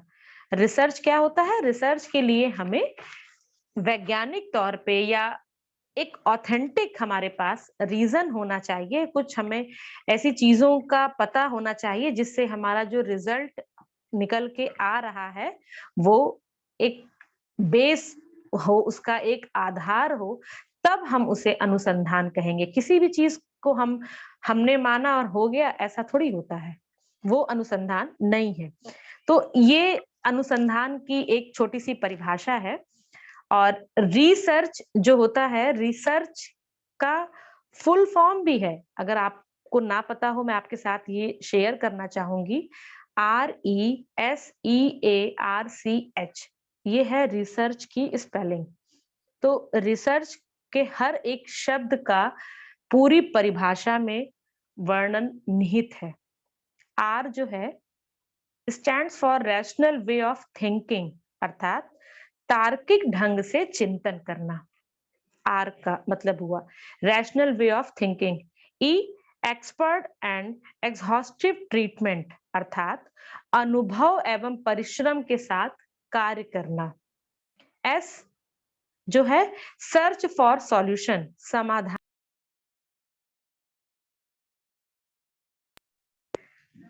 फिर एग्जैक्टनेस, निश्चितता। फिर ए से analytical analysis of accurate data, उपयुक्त प्रदत्तों का उचित विश्लेषण। इसके बाद रिलेशन, आर से रिलेशन, तथ्यों का संबंध। लास्ट में सी, अभी एक और है एच। सी के लिए इन्होंने 3-4 चीजों को दिया है। Careful recording, critical observation, construction attitude और constructive and completely state generalization. इसका अर्थ है उचित एवं संक्षिप्त सामान्यीकरण। लास्ट में एच है honesty and hard work in all aspect of the treatment of data, प्रदत्तों को विश्लेषण आदि करने में ईमानदारी एवं मेहनत से कार्य। ये मैंने आपको जो बताया है ये एक विद्वान के अनुसार बताई गई उसका फुल फॉर्म है, जिसको कि हम लोग भी पढ़ते थे और आप भी अगर कोई पुस्तक प्रयोग कर रहे होंगे, लास्ट में मैं आपको 1-2 पुस्तकों का नाम भी बता दूंगी रिसर्च मेथोडोलॉजी से रिलेटेड, जो कि म्यूजिक को रिसर्च मेथोडोलॉजी से रिलेट करती है, उसको आप पढ़ सकते हैं। अब हम देखेंगे कि ज्ञान क्या है। नॉर्मल सी चीज है, ज्ञान के लिए थोड़ा सा मैं बताना चाहूंगी कि ज्ञान प्राप्त करने की कौन कौन सी विधियों को हम अपनाते हैं, क्योंकि हर चीजें आगे जा करके हमारे रिसर्च मेथोडोलॉजी से जुड़ जाएंगी। सत्ता, व्यक्तित्व अनुभव, निगमन विधि, आगमन विधि और वैज्ञानिक विधि, ये हम ज्ञान की कुछ चीजों को लेकर के चलते हैं कि हम इस तरह से हम अपने रिजल्ट को ढूंढ सकते हैं, या ये हम तर्क लगा सकते हैं। अब एक चीज यहाँ पर आती है कि अनुसंधान पद्धति जो है वह क्या है और काम में क्यों लेते हैं और इसकी क्या जरूरत है। सबसे पहले हमने रिसर्च को जाना कि रिसर्च क्या है। रिसर्च किसी चीज का जो अस्तित्व है उसको वापस से ढूंढना, फिर से ढूंढना, उसमें कुछ नया करना। तो ये अनुसंधान पद्धति क्या है, हम इसे काम में क्यों लेते हैं और इसकी क्या जरूरत है। अच्छा, अगर आपको एक चार्ट दिखाया जाए और उसमें ये कहा जाए कि एक सामान्य सा जेंटल व्यक्ति है, सूट बूट पहने हुए, अच्छे घर का, और एक तरफ रोड साइड एक पर्सन है, एक व्यक्ति है। अगर आप में से पूछा जाए कि इनमें से कौन, अंदाजा लगाइए, एक अनुमान लगाइए, इनमें से कौन एरोप्लेन में यात्रा करने वाला है, तो आपकी मानसिकता क्या होगी? आप इसका यही जवाब देंगे जो व्यक्ति सूट बूट में है। हमने एक मानसिकता बना ली, एक ऊपर ऊपर हमने देख लिया कि ये हमारी सोच है कि जो व्यक्ति सूट बूट में है वो ही एरोप्लेन में सफर करेगा।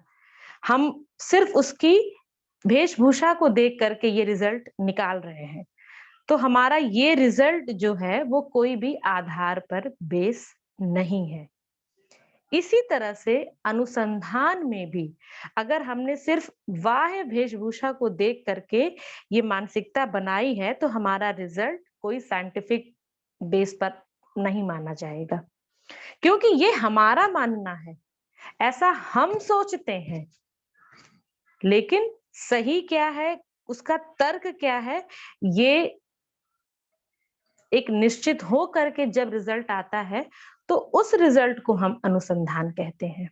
ठीक। अब इसमें 5 मुख्य चीजें होती हैं अनुसंधान के अंतर्गत: perceive question, formulate hypothesis, test hypothesis, draw result और कंक्लूजन। एक एग्जांपल हम और लेने की कोशिश करते हैं।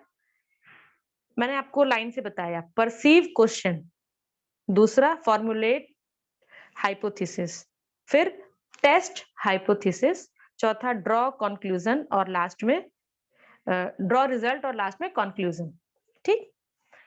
हम एक एग्जाम्पल उठाते हैं कि अगर किसी ने ये कहा टीवी देखने से बच्चे ज्यादा आक्रामक होते हैं या टीवी देखने वाले बच्चे ज्यादा एक्टिव होते हैं, ज्यादा एग्रेसिव होते हैं, अगर ऐसा कुछ कहा जाए, अब हमें इस पर विचार करना है। तो हम ऐसा देखते हैं कि हमारे मन में सबसे पहले क्या प्रश्न उठेगा कि क्या वाकई में ऐसा होता है। परसीव क्वेश्चन, प्रश्न का उठना। जब हम कोई विषय चुनते हैं तो उसके लिए सबसे पहले हमारे दिमाग में प्रश्न होना चाहिए कि वो विषय है क्या, वास्तव में इस पर कुछ हो सकता है, या ये विषय में ये कमी है, ये रिसर्च नहीं हुआ है तो हम ऐसा कुछ नया कर सकते हैं। तो हमारा दिमाग सबसे पहले क्या करता है, प्रश्न ढूंढता है। प्रश्न ढूंढना होना चाहिए, आना चाहिए। उसके बाद हमारे दिमाग में एक परिकल्पना होती है कि प्रश्न का समाधान ढूंढा जाए। वो हमारे मन से ही निकला हुआ होता है, कोई बेस नहीं होता। जैसे हमने अभी एग्जाम्पल दिया कि कुछ बच्चे टीवी देख रहे हैं या खेल कूद रहे हैं तो वो ज्यादा एक्टिव हैं, जो शांत रहते हैं वो कम एक्टिव होते हैं। इसके लिए हमने 2 ग्रुप बनाए, ए और बी।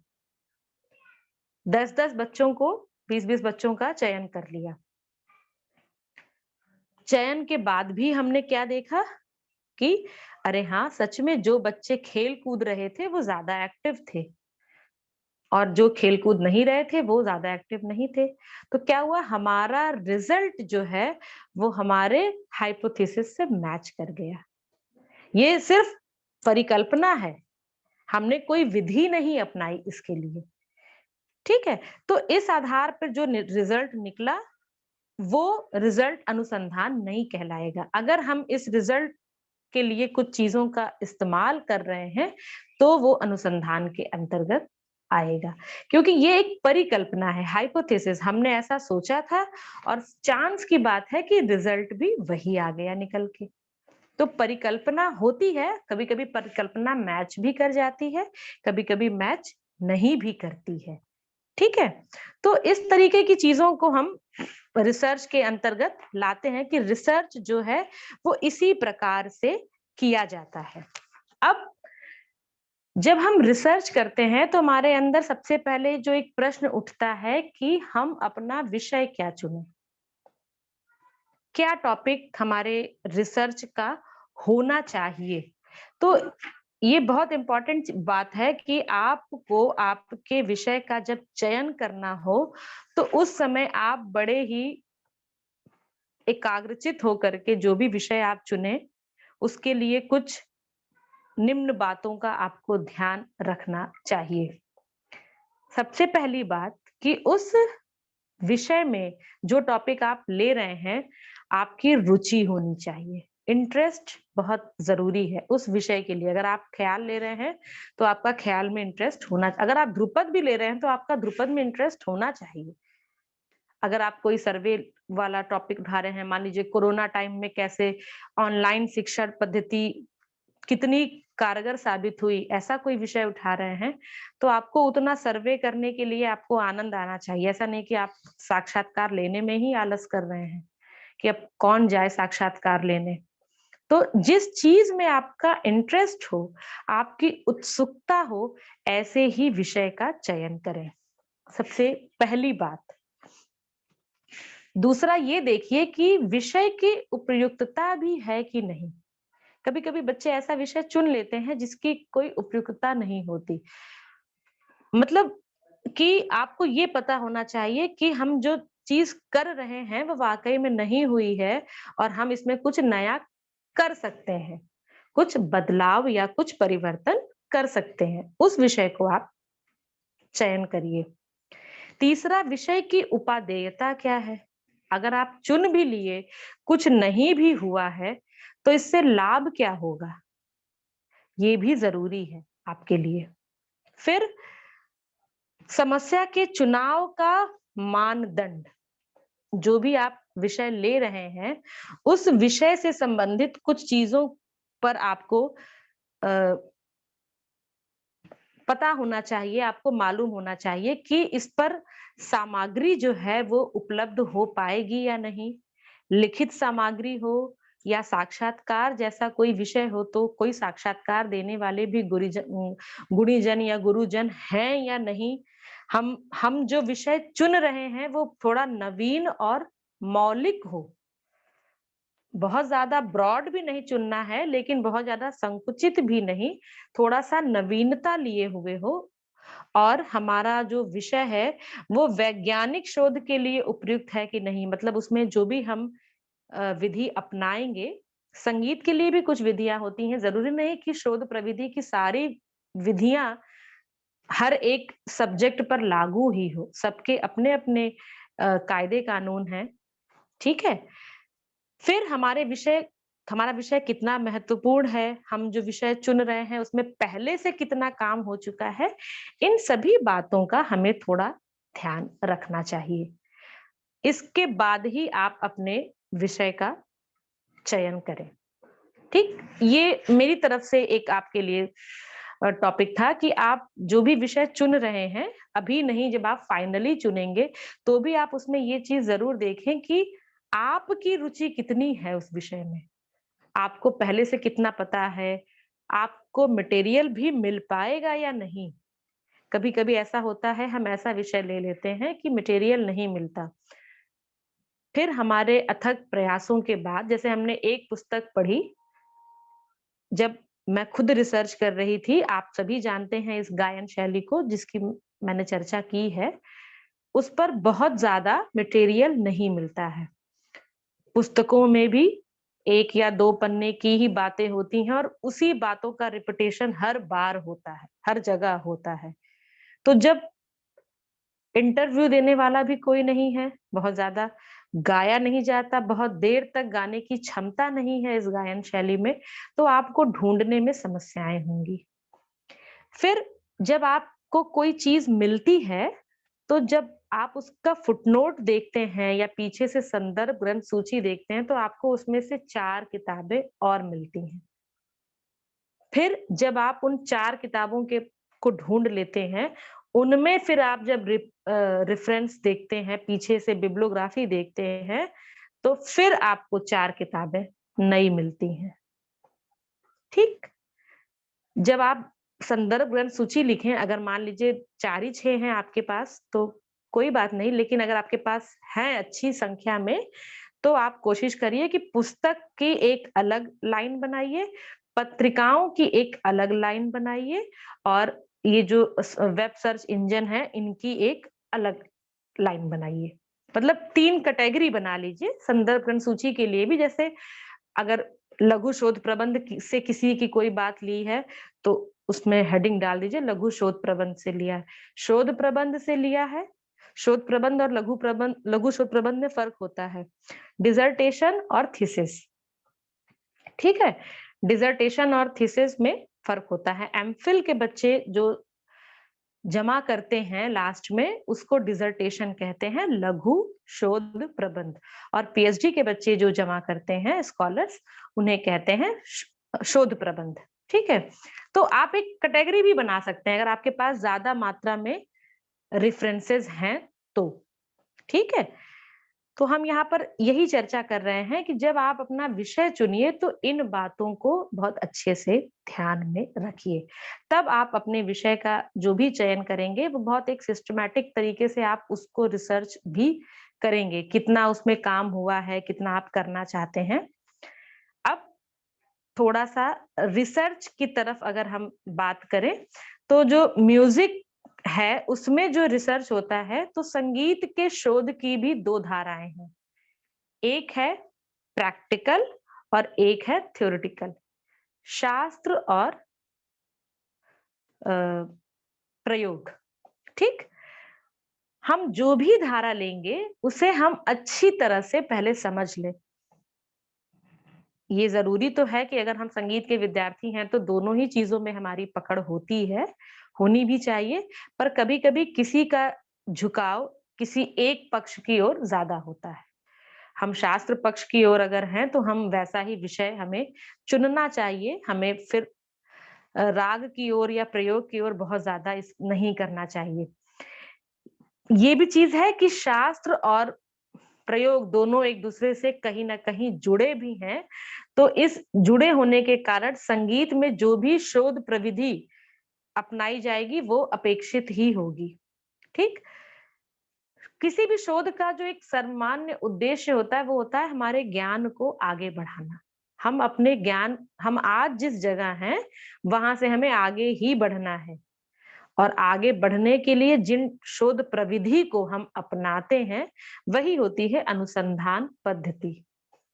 अनुसंधान पद्धति कहिए या शोध प्रविधि कहिए या रिसर्च मेथोडोलॉजी कहिए, कुल मिलाकर के बात एक ही है। हम जब रिसर्च भी करते हैं, तो उसमें भी बहुत सारी चीज़ों का प्रयोग होता है, कुछ मेथड्स अपनाते हैं, कुछ टूल्स अपनाते हैं, टूल्स या टेक्निक्स। टूल्स के अंतर्गत हम क्वेश्चनेयर है, प्राइमरी डाटा है, सेकेंडरी डाटा है, शेड्यूल है, इन चीज़ों को रखते हैं। और क्वेश्चनेयर और इन चीज़ों के भी मेरिट और डिमेरिट भी होते हैं। वो जब आप थोड़ा और आगे जाएँगे या अगर आपको किसी ने पढ़ाया होगा, तो ये भी बताया होगा कि इसके मेरिट और डिमेरिट क्या हैं। ठीक है? हम बहुत ज़्यादा उस पर चर्चा नहीं करेंगे। तो ये सारी चीज़ें हमारे रिसर्च मेथोडोलॉजी के अंतर्गत आती हैं। हम जब म्यूज़िक से रिसर्च करते हैं, तो हमारा जो रिसर्च है उसका जो विषय है वो कैसा है, इस पर हमारी शोध विधि निर्भर करती है। क्वांटिटेटिव रिसर्च और क्वालिटेटिव रिसर्च। क्वांटिटेटिव रिसर्च को हिंदी में कहते हैं मात्रात्मक शोध और क्वालिटेटिव गुणात्मक। तो जो मात्रात्मक शोध है वो सांख्यिकी सूचना पर आधारित होता है। इसके अंतर्गत सर्वेक्षण, रिकॉर्ड, स्ट्रक्चर, रिपोर्ट के रिव्यू, अवलोकन, ये सारी चीजें बेस्ड होती हैं। ठीक है? ये प्रायः वस्तुनिष्ठ भी होता है। इसके बाद क्वालिटेटिव डाटा जो है रिसर्च है, गुणात्मक रिसर्च ये गैर सांख्यिकीय होता है। इसमें जो शोध होते हैं वो आंकड़ों पर आधारित होते हैं और इसका निष्कर्ष भी आंकड़ों के द्वारा ही निकाला जाता है। तो प्रायः हमारा क्वांटिटेटिव ही रहता है क्योंकि हम रिकॉर्ड और बुक रिव्यू और इंटरव्यू और साक्षात्कार ये सारी चीजों को ही अपनाते हैं और रिसर्च करते हैं। बाकी अगर वैसा कोई विषय क्योंकि ये हमारे विषय से नहीं जुड़ा है, समाज शास्त्र वगैरह जैसे विषय होते हैं या और भी कुछ ऐसे मनोविज्ञान जैसे विषय हैं, तो इसमें एक आंकड़े निकालने की आवश्यकता होती है, तो हम दोनों विधियों का प्रयोग करते हैं। तो ये है रिसर्च मेथोडोलॉजी। अब हम थोड़ा-सा किसी ने ये भी बताया था कि सिनॉप्सिस के अलावा केस स्टडी जैसी चीज़ों को भी अगर बनाना चाहें तो हम बना सकते हैं। तो केस स्टडी जो है वो उसका एक जो सामान्य सी परिभाषा अगर कहें तो वो ये है कि किसी भी व्यक्ति, समूह या घटना जो भी चीज़ें होती हैं उसका एक गहन अध्ययन करना और उसको फिर उसके व्यवहार के बारे में पता लगाना और फिर उस पर अध्ययन करके एक रिपोर्ट तैयार करना।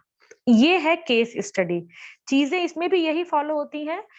ये सिर्फ एक व्यक्ति पर हो सकता है या समूह या किसी घटना केंद्र को ध्यान में रख करके किया जाता है। अगर आपके पास ऑप्शन है और आपको इस ऑप्शन की पूरी जानकारी है, तभी आप केस स्टडी का वो अपनाइएगा मेथड, वरना सिनॉप्सिस आपके लिए बेस्ट है, क्योंकि वो आगे जा करके आपके रिसर्च में भी बहुत महत्वपूर्ण भूमिका निभाती है। शोध प्रविधि के लिए संगीत एवं दी करके एक पुस्तक है डॉक्टर मनोरमा शर्मा जी की। अगर आप चाहें तो उस किताब को खरीद सकते हैं। वैसे मेरे पास भी वो किताब है, संगीत एवं शोध प्रविधि, डॉक्टर मनोरमा शर्मा जी की, हरियाणा साहित्य अकेडमी चंडीगढ़, ये इसका पब्लिकेशन है। और एडिशन आप नया लेना चाहें आप नया ले लें। इसके अलावा एक और भी किताब है शोध प्रविधि पर, डॉक्टर अलका नागपाल जी की, वो भी एक अच्छी किताबों में से मानी जाती है। इसके अलावा इंग्लिश में भी एक दो किताबें हैं, अगर आप इंग्लिश प्रेफर करते हैं तो उस किताब को खरीद सकते हैं, इंग्लिश मीडियम है अगर आपका। इन चीजों से आपको थोड़ी हेल्प आपके एग्जाम के लिए जरूर मिल जाएंगी कि शोध क्या है, शोध की विधियां क्या है, संगीत में शोध कैसे होता है। क्योंकि ये टॉपिक मुझे पढ़ाना नहीं है संगीत में शोध, तो मुझे जितना मिल पाया और जितना आपको इस वक्त समझना जरूरी है, उतने पर ही मैंने सिर्फ फोकस किया है। बाकी जिसने भी पढ़ाया होगा तो एग्जाम के लिए आपके पास मटेरियल जरूर होगा, उस चीज को समझें कि कैसे रिसर्च होता है। जब कुछ चीजें नई नई होती हैं तो थोड़ी कठिनाई होती है उसको समझने में, बिल्कुल नहीं समझ में आता। इन्हीं चीजों को, अपनी ही लिखावट को जब आप कुछ दिनों बाद पढ़ेंगे तो आपको लगेगा कि अरे ये हमने क्या लिखा है, ये बिल्कुल बच्चों जैसी लिखावट है ये तो। फिर आप कुछ दिन बाद फिर दोबारा देखेंगे तो आपको लगेगा उससे थोड़ी बेहतर है, पर अभी भी वैसी ही है, बहुत ज्यादा सुधार नहीं हुआ है। आप अपनी ही पुरानी नोट्स को उठा करके देखिए, high school, inter, BA, MA जो भी हो, तो हमारी जो दिमाग की जो क्षमता होती है, कैपेसिटी होती है समझने की, उत्तर देने की, प्रेजेंस ऑफ माइंड होता है, वो दिन प्रतिदिन बढ़ता ही है। अभी आपको लग रहा है कि आपको कुछ नहीं समझ में आ रहा, पर जब आप धीरे-धीरे आ जाएँगे, तो वो चीज़ समझ में आने लगेगी। जैसे एक उदाहरण है ना कि आप किसी विद्यार्थी को कितना भी क्वेश्चन पेपर दिखा लीजिए, वो करके वही आएगा एग्ज़ामिनेशन हॉल में, जो उसे आता है। क्योंकि एग्ज़ामिनेशन हॉल के प्रेशर में जो प्रश्न पत्र मिलता है और बाहर हम किसी सीनियर का लेकर के जो प्रश्न पत्र हल करते हैं, उसमें बहुत फ़र्क होता है।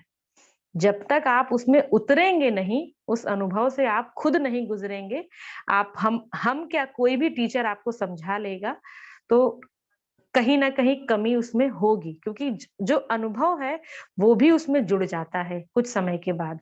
तो अनुभव बोलता है। आपकी पढ़ाई में कोई कमी नहीं होगी, पर जब आप 6 महीने बाद अपने से जूनियर को बताएँगे, तो एक कॉन्फिडेंस होगा आपके अंदर, क्योंकि आप उस दौर से गुज़र चुके हैं। ठीक है?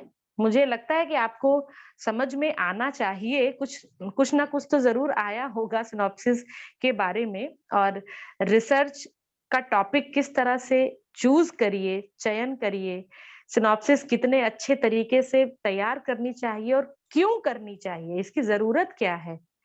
इन चीज़ों पर आपको बताने का प्रयास किया है कि आप उन चीज़ों को समझें। संभवतः हर विश्वविद्यालय के शैक्षिक संस्थानों के थोड़े-थोड़े नियम अलग होते हैं। आपको जो नियम बता के कहा जा रहा है, आप उसी को फ़ॉलो करके आगे बढ़िए। ये एक रूपरेखा है बाहरी, जिसके अंतर्गत छोटी-छोटी चीज़ें अगर बदली जा रही हैं, तो आपको बदलना आपके लिए बेहतर है। आप उसको बदल के जैसी माँग है, उसी तरह से आप अपनी सिनॉप्सिस को तैयार करें और उनके समक्ष प्रस्तुत करें। ठीक है? आप में से किसी को भी अगर कोई और भी प्रश्न पूछना है, तो अभी आपके पास समय है, आप पूछ सकते हैं, ज़रूर पूछिए।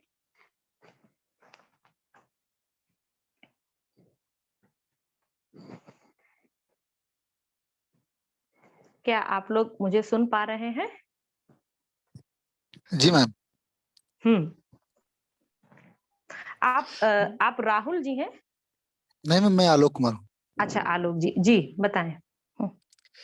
मैम, मैंने जैसे देखा है कि ये इसमें सिनॉप्सिस में जो मतलब लिखवाते हैं इम्पोर्टेंस, हम्म और और मैंने देखा थीसिस जो है मैम विश्वविद्यालयों की लाइब्रेरी में जो है धूल फांक रही होती हैं, हम्म तो उसमें इम्पोर्टेंस लिखवाने से क्या मतलब निकलता है? मतलब एक व्यवहारिक प्रश्न है मेरा मैम। ये देखिए, तो कागजी तो लिख देते हैं हाँ, सबकी इम्पोर्टेंस ये है, लेकिन उसका अब सदुपयोग क्या किया जाता है मैम समाज जरूरी नहीं बीच? है कि उस थीसिस, क्योंकि अब के टाइम पर तो थीसिस को इसीलिए ऑनलाइन डाल दिया जाता है कि बच्चा जब चाहे तब पढ़े।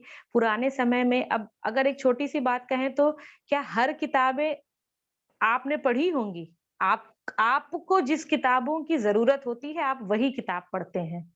तो इसी जी तरीके से जिस व्यक्ति को उस थीसिस की जरूरत होगी, वो उस वही उस थीसिस को पढ़ेगा। अन्यथा आम स्टूडेंट जो है बीए एमए के, वो उस थीसिस को पढ़ने क्यों जाएंगे? या पाठ्यक्रम के अलावा आपके पास कितनी किताबों का संग्रह होगा? अगर आपके नेट और जेआरएफ का एग्जाम ना होता, एक एंट्रेंस एग्जाम के लिए आप किताबों का संकलन ना किए होते, तो उसके अतिरिक्त आपके पास सिर्फ और सिर्फ बीए और एमए की ही किताब है। पर्टिकुलर किसी ख़याल पर नहीं होगी, किसी घराने पर नहीं होगी, किसी ताल पर नहीं होगी, किसी सौंदर्य शास्त्र पर नहीं होगी, और अन्य जो भी अन्य अन्य विषय हैं म्यूजिक के, नहीं होगी आपके पास। आप एक ऐसी सामान्य किताब खरीदने की कोशिश करते हैं जिसमें पाठ्यक्रम के सारी चीज़ों को मेंशन किया गया हो। जी मैम। है ना? तो जिसके लिए ज़रूरत होती है आलोक जी, वही वो किताब को देखेगा, वही उसकी धूल साफ करके उस किताब को बैठ पढ़ेगा।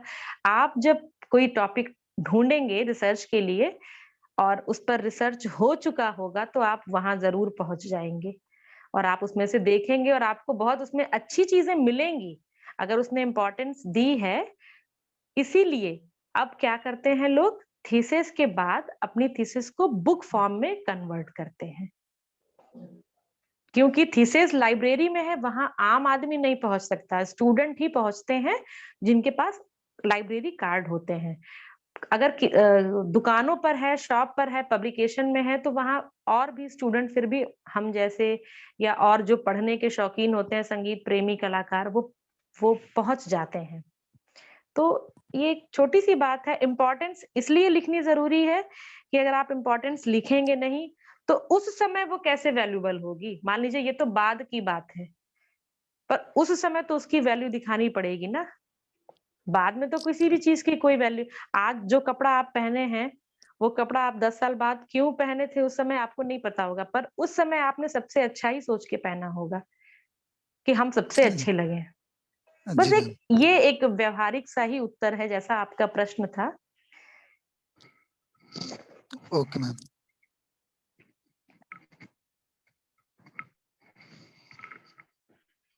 अगर और किसी को कुछ पूछना हो या कुछ समझ में आया, कुछ आपको इसमें हेल्प मिली हो मेरे बताने से, क्योंकि विषय बहुत ज़्यादा सभी लगभग समाप्त हो चुके हैं। अगर कुछ विषय होंगे तो जो भी टीचर आपको पढ़ाएँगे।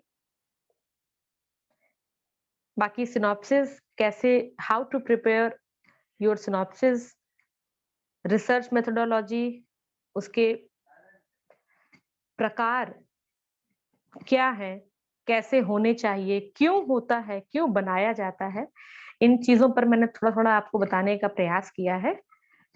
अगर किसी के मन में और भी कोई क्वेरी हो तो आप ज़रूर पूछें। अगर ये 2 पुस्तकें आप लेना चाहें तो भी आप ले सकते हैं, प्रकाशन में आपको मिल जाएँगी या संभवतः किसी भी बड़ी अच्छी दुकानों पर भी मिल जाएँगी।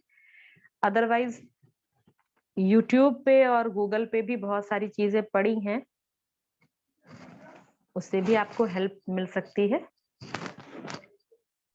अगर किसी के मन में और कोई प्रश्न हो तो आप ज़रूर पूछें। मैम, रिसर्च पेपर में जैसे हम लोग 2-3 किताबें 4 किताबें पढ़ लेते हैं, जी, उसके बाद उसका हूबहू वही उतार देते हैं मैम, तो कि वो प्लेगरिज्म में आ जाएगा रेफरेंस जी, देने के बाद भी? जी, बिल्कुल। आवश्यकता से अधिक नकल नहीं करनी है। ये क एक और भी तरीका होता है, जैसे आप हूबहू लिख देते हैं, उस लाइन को अपने शब्दों में लिखने का प्रयास करिए, तब वो नकल नहीं मानी जाएगी। तो घुमा समझ फिरा रहे देना हैं? है। घुमा फिरा देना नहीं, शब्दों को थोड़ा बदलिए। अगर एक शब्द के कई सारे पर्यायवाची होते हैं, तो ज़रूरी नहीं, जैसे हमने आपको आज जो टॉपिक पढ़ाया, वो टॉपिक कहीं न कहीं किताब में ही लिखा रहा होगा। पर उस चीज़ को हमने आपको जब बताया, तो उसमें शब्दों को भी बदला होगा, अपना अनुभव भी जोड़ा होगा और कुछ उससे मिलते-जुलते प्रसंग किताबों को और जोड़ करके उसकी भाषा को, उसकी लाइन को बदल दिया। मतलब हम आपके लेवल पे बात कर रहे हैं, तो उसको बदल दिया। तो उसी तरीके से आपको भी करना है। जी एकदम मैम। वैसे ही लिख देंगे कि ऐसे चीज़ की जाती है, तो वो तो उसमें आ ही जाएगा। मैम जैसे मैं एक वो लिख रहा था, लोक संगीत और रस, ये जी। मतलब रिसर्च पेपर के रूप में। हुँ। तो मैंने आपका भी रिसर्च, वो एक आर्टिकल छपा था उसमें, बीएचयू से था, 2018 का शायद है। मैंने देखा अच्छा, था उसमें आपका रस आपका नाम रस भी। नहीं मैम, आपका लोक सृष्टि। संगीत और अच्छा, नहीं अच्छा मैम, ठीक है। आपका था हाँ, लोक संगीत और भारतीय सिनेमा ऐसे करके था कुछ जी, टॉपिक। जी। अच्छा ठीक है, तो होगा, हाँ। उसमें से आधा उतार दिया, मतलब एक पैराग्राफ, और दूसरा पैराग्राफ और उधर दूसरे में से ले लिया, ऐसे ऐसे करके। और उसके बाद रस में कुछ अपने मतलब शब्द मैंने डाले हैं किताब से पढ़ करके। हाँ, तो देखिए, अगर थोड़ी लाइन जैसे आपने हमारी ली, ठीक है? जी सपोज़ जी दैट मैम। आपने हमारी 4 लाइन उतार दी हूबहू। तो जहाँ पर आप उस लाइन की शुरुआत करते हैं और जहाँ पर आप उस लाइन को एंड करते हैं, उसको इन्वर्टेड कॉमा में कर दीजिए। और उसके बाद उस पर जो नंबर डालेंगे, ठीक वही नंबर आप रेफ़रेंस में डालिए कि ये जो आपने लिया है, ये इस पत्रिका के इस अंक से इस लेखक का लिया हुआ है। तो फिर फिर वो आप उसमें आप सुरक्षित हो जाएँगे, क्योंकि आपने नाम डाल दिया। बहुत से लोग नाम ही नहीं डालते हैं और उठा के दे भी देते हैं, एक तो ये गलत है।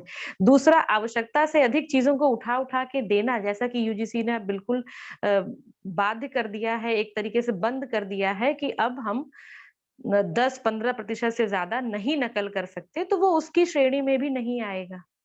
ज़्यादा नकल करेंगे तो वो उस चला जाएगा उस श्रेणी में। तो इसलिए कोशिश करना है, धीरे-धीरे आप उस चीज़ को बदलिए। आपने अगर हमारा डाला है तो वहाँ पे हमारा नाम डाल दीजिए या फिर उस भाषा को बदल दीजिए। 2 जी मैम। ऑप्शन है आपके पास। Thank you ma'am. जी। कल भी मैंने कहा था कि मैं आप लोगों को हार्ड कॉपी डाल दूँगी, पर संभवतः कुछ काम आ गए आवश्यक और हम नहीं डाल पाए।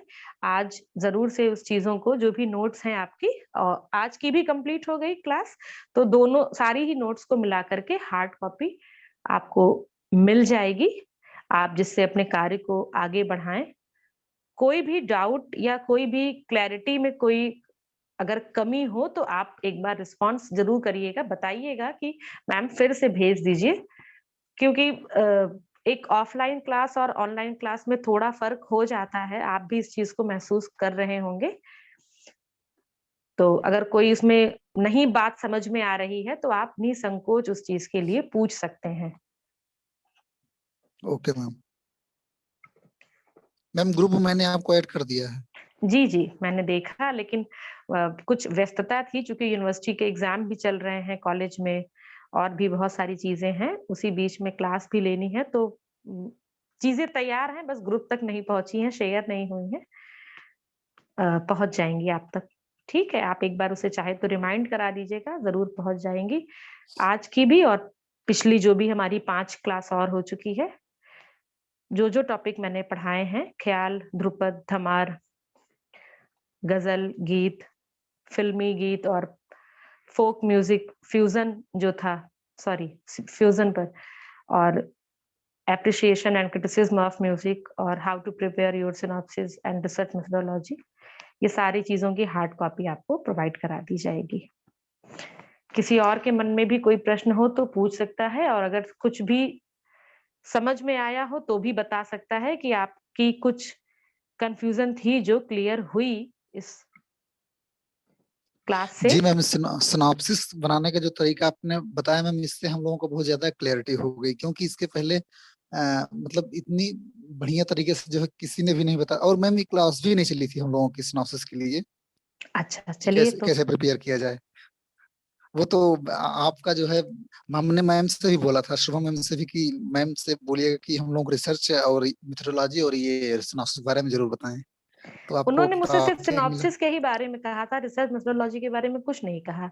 तो रिसर्च अच्छा। मेथोडोलॉजी हो सकता है दिमाग से उतर गया हो। कल जब आप लोगों ने कहा कि मैम एक बार थोड़ा-सा बता दीजिएगा, तो फिर मुझे लगा कि कुछ हो सकता है छूट गया हो, ना लिख पाए हो आप लोग, तो दोबारा से एक बार बता दी जाए। और मैंने जैसे लास्ट में कहा ना कि जिस चीज़ से आप गुज़रते नहीं हैं, उसका वो अनुभव जो अनुभव होता है, वो भी कुछ समय के बाद जुड़ जाता है आपके साथ।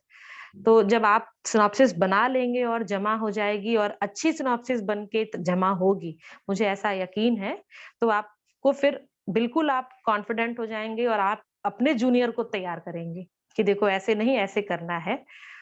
चीज़ें जो थोड़ी बहुत अगर शब्द बदले होंगे और अगर जैसे चैप्टराइज़ेशन मैंने उसमें बहुत ज़्यादा हाइलाइट नहीं किया था विषय प्रवेश के अंतर्गत, तो अगर चैप्टराइज़ेशन कहा जा रहा है, तो आप अपने विषय का जो चयन करिएगा, टॉपिक जो शीर्षक होगा, उसके आधार पर ही चैप्टराइज़ेशन करिएगा। अपने विषय को सबसे पहले आप कोशिश करिएगा कि सरल शब्दों में लिखें, जो आप सोच रहे हैं वही पढ़ते ही सामने वाला भी सोचने लगे। इतना क्लियर होना चाहिए आपका टॉपिक कि आप करना क्या चाह रहे हैं। विवेचनात्मक अध्ययन अलग होता है, विश्लेषणात्मक अध्ययन अलग होता है, तुलनात्मक अध्ययन अलग होता है, ऐतिहासिक अध्ययन अलग होता है, वर्णनात्मक अध्ययन अलग होता है, सबकी कैटेगरी है।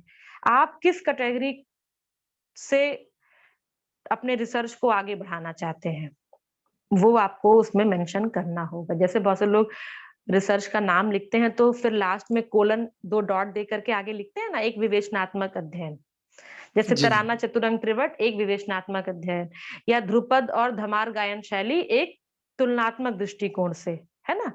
तो वो क्लियर होना चाहिए कि आप ध्रुपद और धमार के बीच में तुलना करने जा रहे हैं, विश्लेषणात्मक अध्ययन करने जा रहे हैं, विवेचनात्मक अध्ययन करने जा रहे हैं या ध्रुपद की उत्पत्ति और विकास ऐतिहासिक संदर्भ में। तो क्लियर हो जाएगा कि आप कुछ वैसा कर तो ज़रूरी नहीं कि आप ये शब्द लें, पर आपके शीर्षक से वो चीज़ क्लियर होनी चाहिए। फिर आप उसका चैप्टराइज़ेशन बड़ी आसानी से और क्लियर तरीके से कर पाएँगे। आपको जब रिसर्च भी करना होगा तो एक-एक चैप्टर आपका 6 महीने, 12 महीने जो भी आप टाइम लेके चलेंगे कि हमें 2 साल में तीसरे चैप्टर तक पहुँच जाना है या हर चैप्टर में 10-10, 15-15 पन्ने लिख लेने हैं। ठीक है? तो एक खाका जी आपकी मैम। तैयार हो जाएगी। ठीक है? मुझे लगता है शायद किसी को कुछ भी नहीं पूछना है और आपकी अगली क्लास भी शायद 3:30 पे होती है। नहीं मैम, हम लोग की सिर्फ आज यही एक क्लास चलती है अभी। अच्छा, अच्छा, ठीक है। जी मैम, वो होम साइंस वालों के लिए है 3:30 से। अच्छा, होम साइंस की है। जी, ओके। तो ठीक है, अगर और कोई विषय आपको समझना है या कोई टॉपिक आपका रह गया हो तो आप बता दीजिएगा। वैसे आज ये मेरी लास्ट क्लास है और लगभग सभी विषयों पर प्रकाश डाल दिया गया है टीचर्स के द्वारा। जी मैम। तो आज की क्लास को हम यहीं पर समाप्त करते हैं, ठीक है? ठीक है और मैम। अच्छा। जी, ठीक है, जी, ओके। प्रणाम मैम। जी मैम, प्रणाम मैम। प्रणाम जी, मैम। Thank you ma'am. अब सबकी आवाज़ आ रही है। इससे पहले किसी की आवाज़ नहीं आ रही थी। जब जैसे ही हम ये कहते हैं कि ठीक है, वैसे ही सब आप लोग बिल्कुल बाय वाले मूड में आ जाते हैं, प्रणाम मैम, प्रणाम मैम। उसके पहले हम चाहते हैं कि कोई माइक ऑन करे, सिर्फ 2 ही 3 लोग हैं, आलोक जी और श्रुति जी और कल भी शायद किसी ने जो भी पूछा था नाम मुझे नहीं पता। बस यही 2-3 लोग बोलते हैं, वैशाली। बाकी बाकी अच्छा वैशाली, यस मैम। बाकी के लोग तो ऐसा लगता है जैसे क्लास में नहीं है, हम अपने आप को ही देखते हैं और हम अपने आप को ही पढ़ाते हैं। ना आप लोग दिखते हैं, ना आपकी आवाज़ सुनाई देती है। ठीक है, कोई नहीं, ये एक ऐसे ही मैंने कह दिया। ठीक है, आप लोगों को ऑल द बेस्ट। आप लोग खूब अच्छे से अपनी सिनॉप्सिस बनाएँ और आप लोगों का चयन जल्दी से हो जाए और अपने कार्य को एक दिशा दे, प्रगति प्रदान करे, ऐसी मेरी शुभकामना है आप सभी के लिए। Okay, thank you ma'am. Thank you ma'am, नमस्ते ma'am. Thank you ma'am. Okay, प्रणाम मैम। जी नमस्कार, प्रणाम।